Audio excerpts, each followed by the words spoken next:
오늘도 신실하신 하나님의 약속의 말씀을 붙들기 원하여 새벽을 깨우러 나오신 우리 대한가족들을 주님의 이름으로 환영하고 축복합니다. 살아계신 하나님, 참 감사합니다. 여호와 이레 하나님께서 우리의 앞길을 인도하시고 임마누엘의 하나님께서 우리와 함께 하시며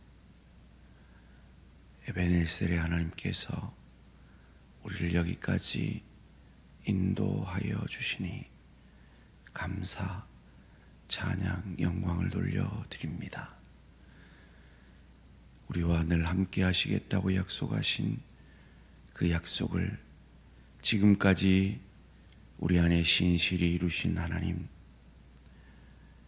주님께서 예수 그리스도로 말미암아 우리에게 약속하신 미래의 천국과 그 여정 가운데 함께 하시겠다고 약속하신 이 현재의 천국의 약속을, 과거에 수천 년 전에 메시아를 약속하시고 그 약속을 신실히 이루신 하나님께서, 그 신실하신 하나님이 그 당신의 신실하심을 우리 가운데 이루어 주실 것을 믿고 감사, 찬양, 영광을 돌려드립니다.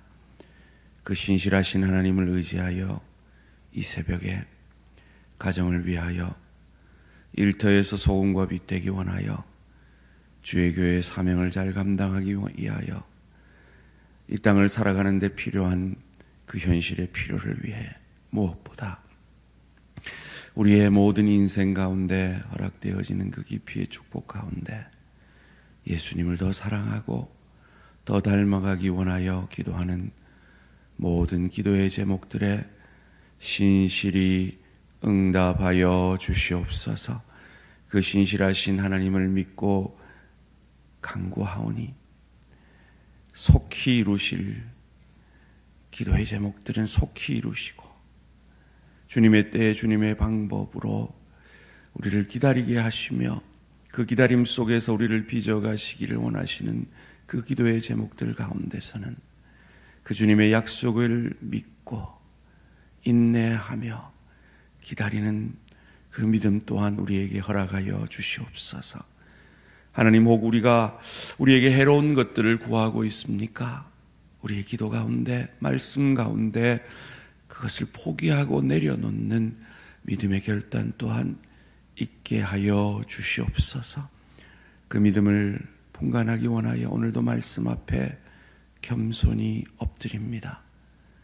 말씀이 육신이 되셔서 우리를 살려내시고 우리를 인도하시는 주의 그 신실하신 역사가 또한 우리의 것이 되어지는 이 새벽 되어지게 하여 주시옵소서.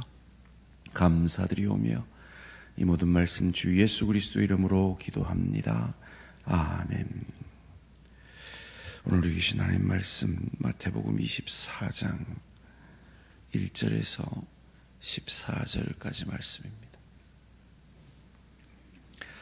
마태복음 24장 1절에서 14절까지 말씀, 한 절씩 교독하실 때 살아계신 하나님의 음성을 들으시기 바랍니다. 예수께서 성전에서 나와서 가실 때 제자들이 성전 건물들을 가리켜 보이려고 나오니 대답하여 이르시되 너희가 이 모든 것을 보지 못하느냐? 내가 진실로 너희에게 이르노니 돌 하나도 돌 위에 남지 않고 다 무너뜨려지리라. 예수께서 감람산 위에 앉으셨을 때 제자들이 조용히 와서 이르되 우리에게 이르소서 어느 때 이런 일이 있겠사오며 또 주의 임하심과 세상 끝에는 무슨 징조가 있사오리까? 예수께서 대답하여 이르시되 너희가 사람의 미혹을 받지 않도록 주의하라. 많은 사람이 내 이름으로 와서 이르되 나는 그리스도라 하여 많은 사람을 미혹하리라. 난리와 난리 소문을 듣겠으나 너희는 삼가 두려워하지 말라. 이런 일이 있어야 하되 아직 끝은 아니니라. 민족이 민족을, 나라가 나라를 대적하여 일어나겠고 곳곳에 기근과 지진이 있으리니 이 모든 것은 재난의 시작이니라. 그때 사람들이 너희를 환난에 넘겨주겠으며 너희를 죽이리니 너희가 내 이름 때문에 모든 민족에게 미움을 받으리라.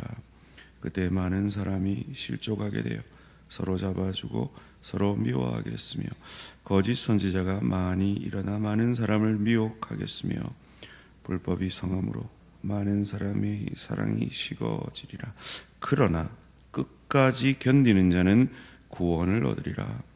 이 천국 복음이 모든 민족에게 증언되기 위하여 온 세상에 전파되리니 그제야 끝이 오리라. 아멘. 끝까지 견디는 자는 구원을 얻습니다. 끝까지 견디는 자는 구원을 얻습니다. 라는 제목으로 잠시 말씀을 나누기 원합니다. 우리 천사 찬양대가 오늘 말씀의 주제를 알았는지 꼭 말씀의 주제에 맞는 찬양을 해주셔서 참 은혜가 됩니다.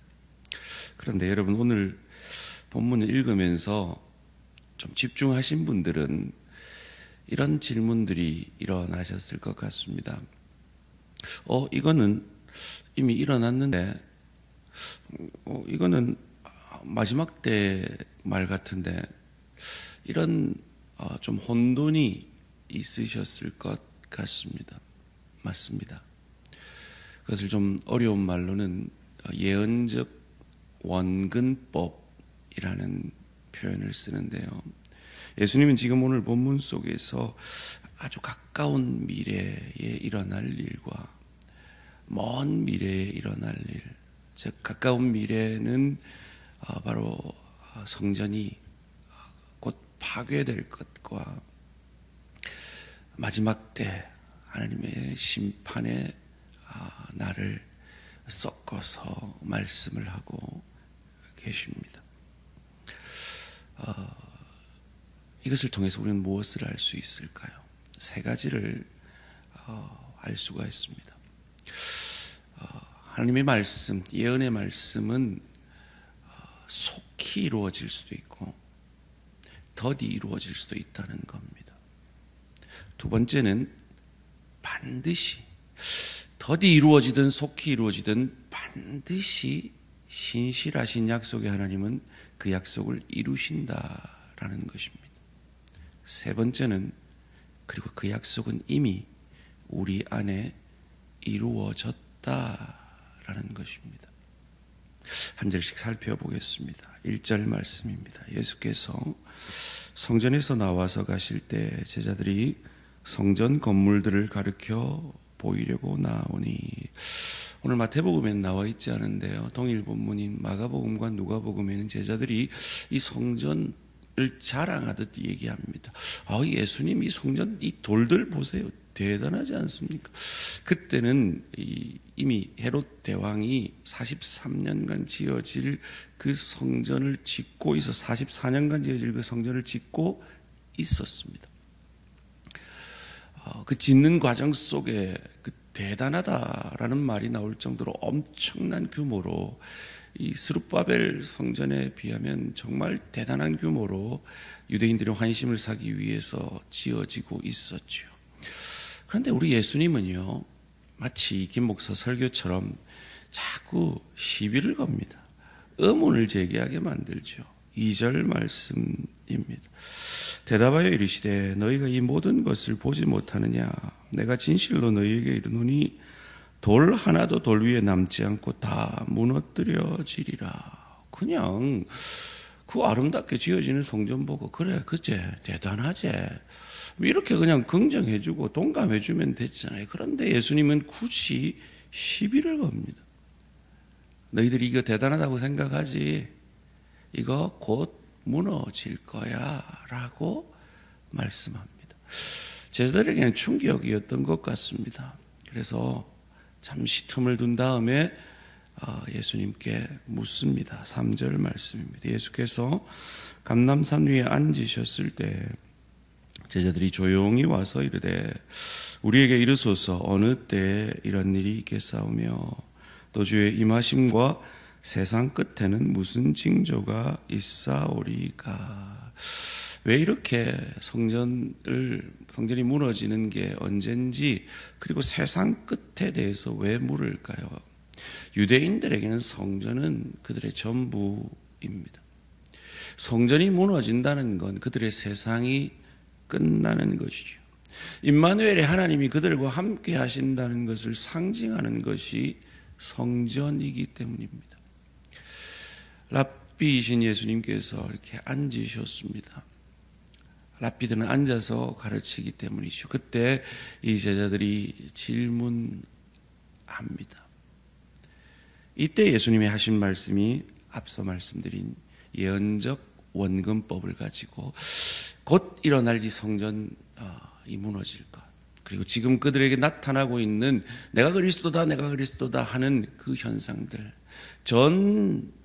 이 교회 시대 가운데 일어났던 현상이기도 하죠. 그리고 마지막 때에 심판주로 오실 주님을 이어지는 본문들이 말하고 있습니다. 그리고 실제로 이것은 일어났습니다. 왜요?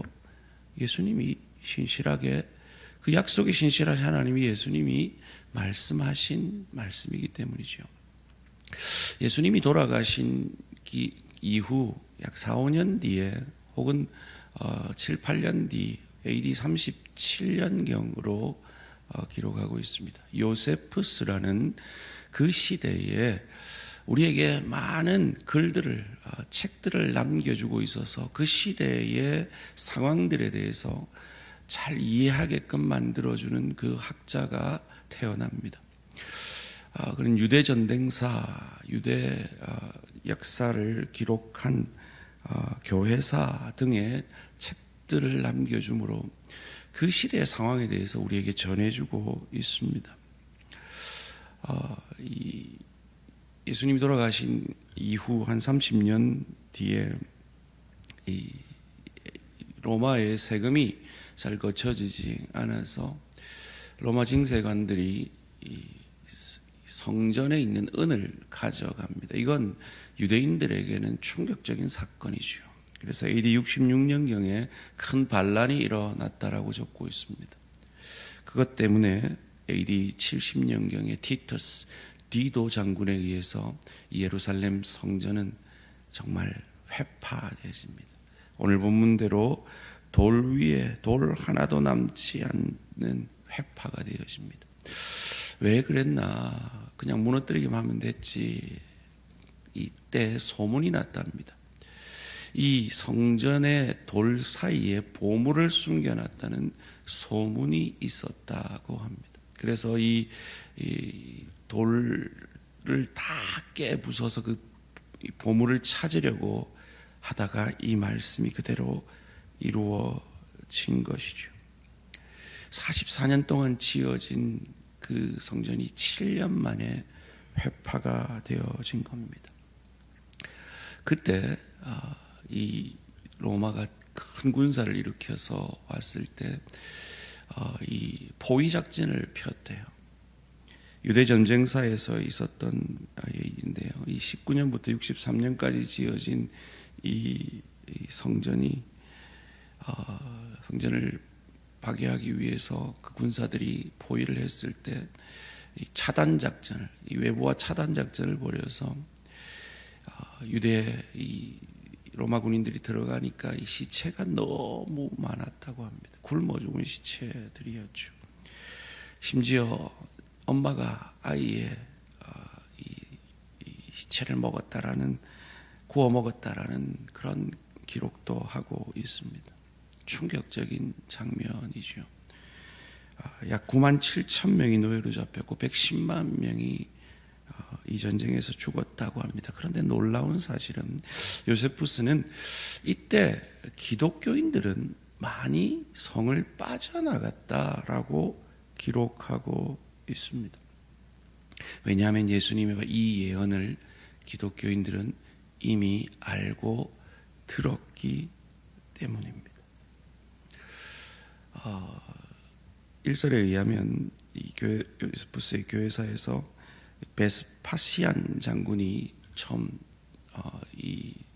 살았다가 네로가 죽었다는 소식에 다시 로마로 회군해서 이 황제가 됩니다. 그리에 그 사이에 이 약속의 말씀을 들은 유대인들이 요단강 이 동쪽으로 피신을 해서 많이 희생되지 않았다라고 기록하고 있다고 합니다. 그로 말미암아 이 그리스도인들은 유대인들에게 배신자로 낙인이 찍혔대요. 왜냐하면 그들 유대인들은 메시아를 정치적 메시아로 믿고 있었고 이 그리스도인들은 이미 그 메시아가 오셔서 그 나라를 완성한 것으로 믿었기 때문에 그들은 피신했고, 그 정치적 메시아로 믿었던 그들은 독립운동을 남아서 했던 거죠. 그런 입장에서 그들은 유대인들이 배신자로 느껴졌던 겁니다.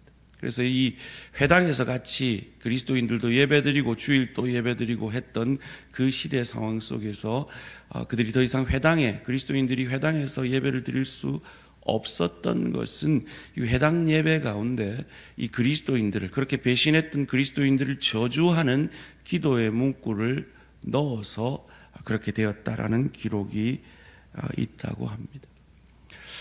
이를 통해서 우리는 무엇을 알 수 있습니까?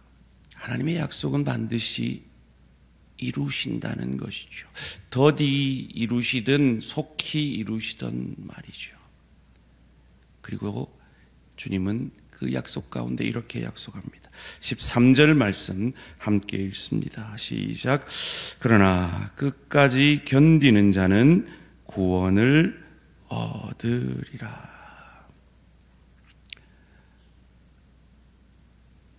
그리고 이 약속은 이미 우리에게 이루어졌습니다. 왜냐하면 그 건물 성전은 그림자고, 그 그림자의 실체는 바로 메시아 예수 그리스도이시기 때문입니다. 사무엘하 7장 12절에는 다윗에게 이렇게 예언합니다. 다윗에게 내 씨를 내 뒤에 세워 그의 나라를 견고하게 하리라. 그는 내 이름을 위하여 집을 건축하게 하리라. 라고요. 그리고 그 후손이신 메시아 예수 그리스도가 이 땅에 오셔서 요한복음 2장 19절에서 말씀하셨죠. 이 성전을 헐라. 내가 사흘 만에 다시 세우리라. 라고요. 예수님은 이 예루살렘 성전이 무너질 것도 말씀하고 계시지만 그 성전의 실체인 자신이 무너짐으로, 그리고 그 성전을 다시 세움으로 이 약속의 말씀을, 수천 년 전에 이루신 그 메시아에 대한 약속의 말씀을 이루실 것을 오늘 본문 가운데 우리에게 가르쳐 주시며, 그 약속을 우리가 알듯이 십자가에서, 그리고 사흘 만에 부활하심으로 신실히 이루신 그 주님께서 성전된 우리에게 말씀하십니다. 믿음 안에서 끝까지 견디는 자는 구원을 얻으리라. 여러분, 왜 기도하러 오셨습니까? 이루어지지 않는 소원들이 있기 때문일 것입니다. 꼭 주 안에서 약속에 신실하신 하나님께서 이루어 주셨으면 하는 약속을 믿고 오셨을 것입니다. 그 약속의 말씀 가운데 이 주님의 말씀을 기억하고 붙드시기 바랍니다. 끝까지 기도하며 견디는 자는 구원을 얻을 것입니다. 그리고 그 기도 가운데 우리가 우리의 VIP들을 위해, 믿지 않는 우리 가족들을 위해 기도해야 하는 이유가 무엇입니까? 그래야 끝이 오기 때문입니다. 14절 말씀 함께 읽습니다. 시작. 이 천국 복음이 모든 민족에게 증언되기 위하여 온 세상에 전파되리니 그제야 끝이 오리라. 이것이 우리가 오늘도, 아니 주님 오시는 그날까지 선교의 사명을, 전도의 사명을 약속 믿고 잘 감당해야 하는 이유입니다. 암으로 싸우고 있는 내 사랑하는 지체들에게 이 약속의 말씀이 소망이 되시기를 주님의 이름으로 축원합니다.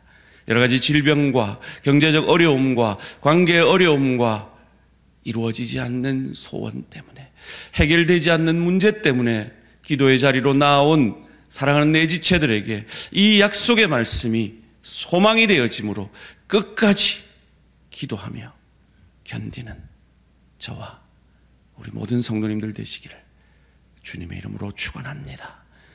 살아계신 하나님, 너무 약속이 더디 이루어지는 것 같은, 그래서 소망을 잃기시는 쉬운 우리에게 마지막 때 이루어질 약속, 그 예언도 하시면서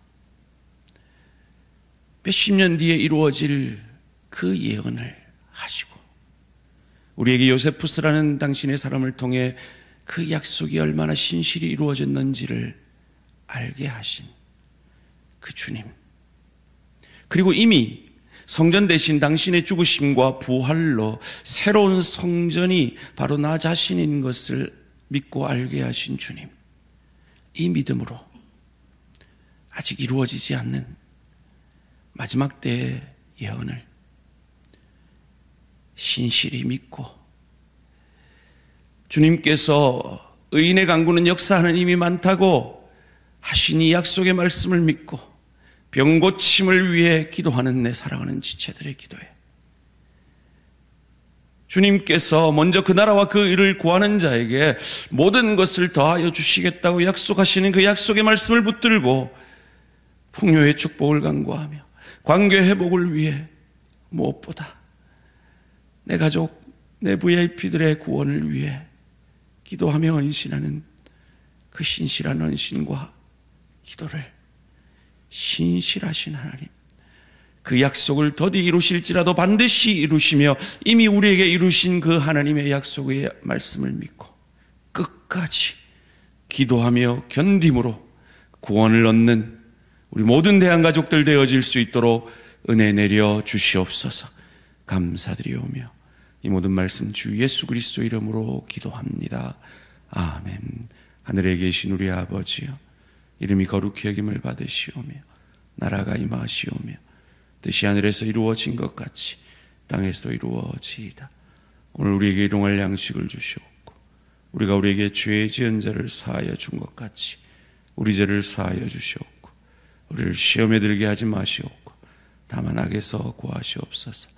나라와 권세와 영광의 아버지께 영원히 있사옵나이다. 아멘. 오늘은 필리핀 김성일 선교사님을 위한 기도 제목입니다. 첫 번째로 필리핀 동역자들과 선교사님 부부가 말씀과 기도로 거룩해지도록, 두 번째로 19번째 개척된 방아 선교교회 건축과 사역자의 생활비와 학비를 위해서, 세 번째 에디슨 목사님의 건강한 목회 사역을 위해서, 선교사님 부부를 위해 19번째 개척된 방아 선교교회를 위해 에디슨 목사님, 아마 건강이 어려우신 것 같습니다. 에디슨 목사님의 건강을 위해서 필리핀 김성일 선교사님을 위해 기도해 주시기 바랍니다.